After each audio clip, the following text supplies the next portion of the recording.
I am a homeless housemaker. You bring me your home and you said your home isn't mine. It would be more appropriate if I say I came to your home. Is my own choice. I entered the home in the hope to make home complete, and all I made is an identity of being homeless. You identified me as homeless because I made myself homeless. Your theories of equality, the importance you gave to the education, attracted me towards you.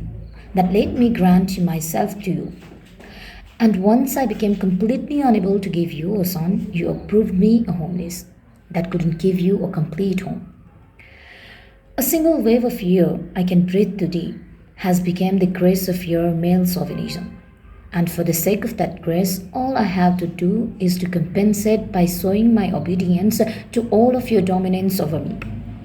A single bit of rice I have got to chew, a single drop of water I can drink today has become the grace of your sympathy.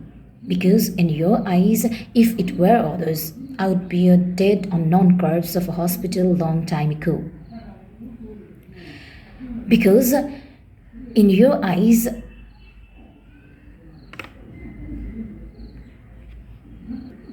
if it were others, I would be a dead unknown corpse of a hospital long time ago, on the day it was declared that I would be unable to give any more births. That is to say, I would be unable to give you a son. If it were others, I would have burnt alive that day. But you are great. You didn't do so. Thus, I have to repay it with the acceptance of your dominance. Moreover, all of your efforts to marry second wife had not succeeded. You say you didn't marry second wife after many efforts for the sake of my children. That is why my children have also become indebted to you, have also become hindrances in having your home a son. So is to say, they also have to repay you. When I am hurt by your people, I cannot cry. I'm not allowed to win with my tears in your home because your home isn't mine. Have you ever realized that this phrase you gave me time and again has compelled my children to think they are born homeless? Are they actually homeless? Yes, they are. They are homeless because they are daughters. Don't deny it today.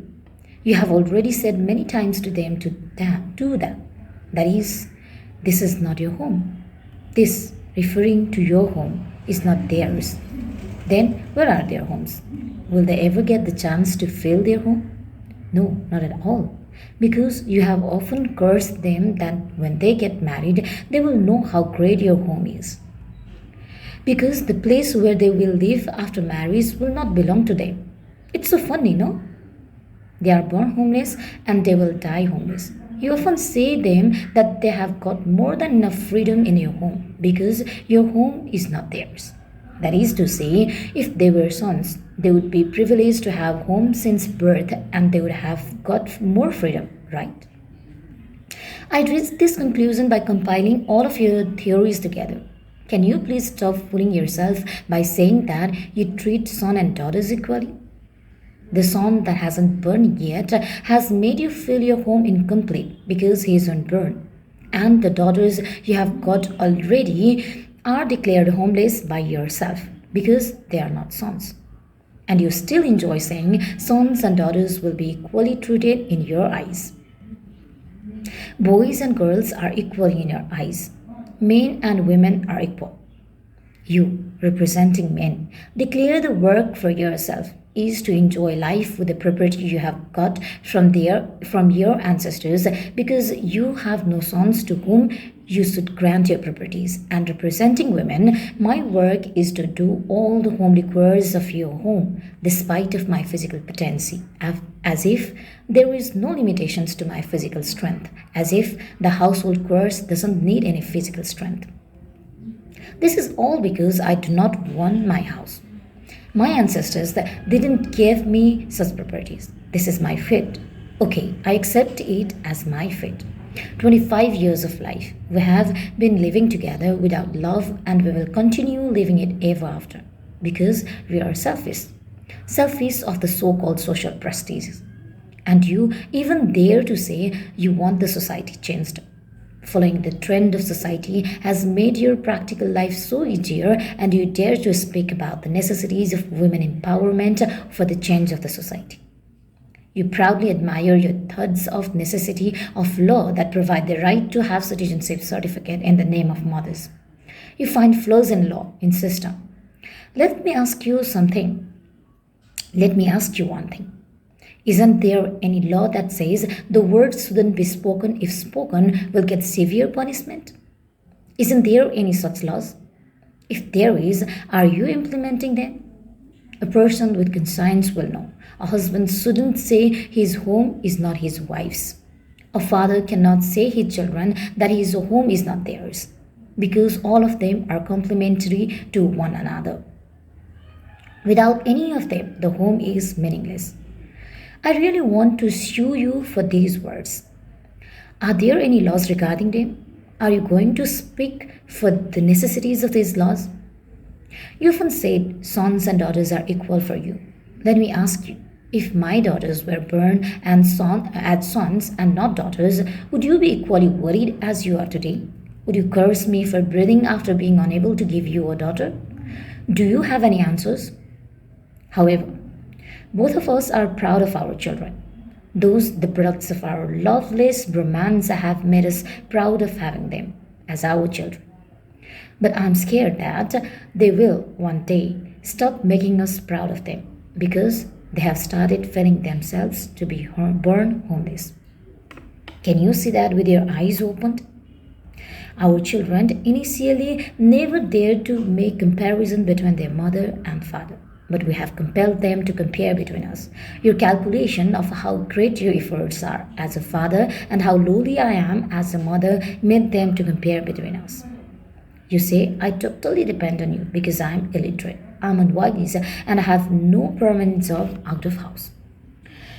Truthfully, you have made yourselves jobless in the name of being sonless father.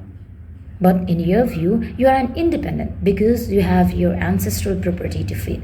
And I am dependent on you because your sympathy is granting me something to eat from your ancestral property. What a definition of livelihood.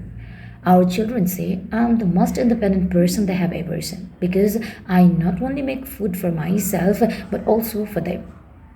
They say I'm an Annapurna of your home. They say me independent because while I wash clothes, I collect clothes of all in your home. They unwillingly say you are dependent on your privilege as a man. You are enjoying your life depending on that privilege. They say all of my deeds are selfless sacrifices for them. They say I'm quiet for the sake of their peaceful life, but my silence has made them even more out of mind. In their eyes, you are a father who is greatly worried about his daughter's empowerment and also a father who do not respect their mother, do not love their mother. They say your principles of equality and the way of living have enlightened them to differentiate between the theoretical and practical life. Your ideas of changing society and habit of following social dogmas have made them realize the actual difference between real and virtual. Because your speeches about the necessity of right to have citizenship in the name of mother do not fulfill their hunger for a real togetherness they want to see between us. They want to ask, why is there prevalence of dominance? Why are the males privileged to have home unburned and the females are homeless? Why are the males born with the privilege to save female or homeless? But they don't ask those, probably because they know both of us have no answers for these questions. How can a mother with an acceptance of dominance as a fate of life and a father preferring his easier life over his ideologies can have answers to these questions? And you know what? They dare not ask something that always bothers them about the freedom you say you have given them. They think you really have given them a freedom to think. But at the time they want to practice their thoughts must have fulfilled the criteria of your sophistication. Otherwise, their ideas will be commented as the unnecessary wheels. These days, they are scared to speak up their thoughts about their interest in something you haven't mentioned before in positive ways. Because once they tell about their interest on those that you haven't admired before, those will be called the lowly ideas. Can you see their fearful face? They are really confused whether they should worship you or insult you. Can you accept it? Can you accept your truth? Your truth of making your home a homeless entity.